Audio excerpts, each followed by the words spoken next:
Nos últimos dias, o cenário político brasileiro foi sacudido por uma nova ofensiva contra o Supremo Tribunal Federal, que revela um conflito crescente entre os poderes. A Comissão de Constituição e Justiça da Câmara dos Deputados aprovou um pacote de medidas que visam limitar a autoridade da Corte e ampliar as possibilidades de impeachment de seus ministros.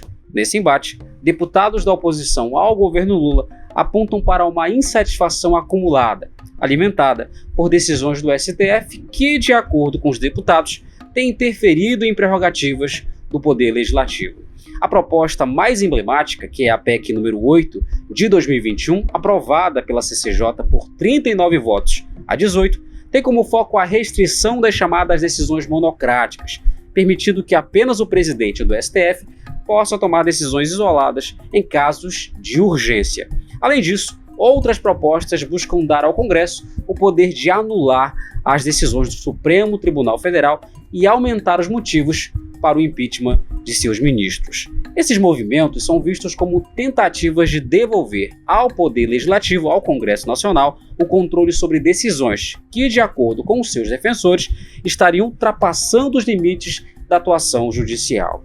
Por outro lado, ministros do Supremo Tribunal Federal e especialistas em direito constitucional têm expressado preocupações significativas em relação a essas iniciativas. Em conversas reservadas, eles argumentam que essas propostas são inconstitucionais e podem ser derrubadas se chegarem à Suprema Corte. O ponto central de sua crítica gira em torno do que chamam de vício de origem.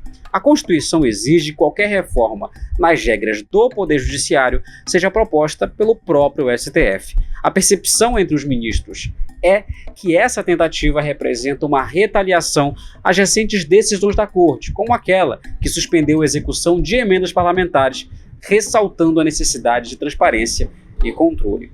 Juristas como Acácio Miranda e Belisário dos Santos Júnior alertam que permitir que o Legislativo impeça que decisões do Supremo Tribunal Federal é uma violação da separação de poderes, um princípio fundamental do Estado Democrático de Direito brasileiro. Eles argumentam que o Poder Judiciário, como guardião da Constituição, deve ter sim a autonomia de agir em defesa dos direitos estabelecidos, mesmo que isso signifique decisões isoladas, as chamadas decisões monocráticas. Nesse contexto de tensão, a discussão sobre a relação entre o Legislativo e o Poder Judiciário ganha uma nova dimensão. As propostas que agora emergem da Câmara são um reflexo de frustrações acumuladas dos deputados, dos congressistas, mas também suscitam questões cruciais sobre a manutenção do equilíbrio entre os poderes e a proteção dos direitos da cidadania. A capacidade do STF de operar como um contrapeso às ações do Poder Legislativo é um pilar essencial para a preservação da democracia, e qualquer alteração nesse sistema deve ser cuidadosamente ponderada. À medida que essas propostas avançam na Câmara, o país observa de perto as implicações dessa nova fase de confronto institucional. O resultado desse embate não só moldará o futuro das relações entre os poderes, mas também terá um impacto direto na proteção dos direitos fundamentais da sociedade brasileira. A história nos ensina que a defesa da democracia não pode ser uma tarefa unidimensional, mas um esforço coletivo que exige diálogo, que exige respeito às instituições e, acima de tudo, com os princípios constitucionais. Aqui é João Lisboa para a coluna do Meio Político, aqui no YouTube. Se você gostou, dê um like no vídeo e se inscreva no canal. Temos vídeos toda semana.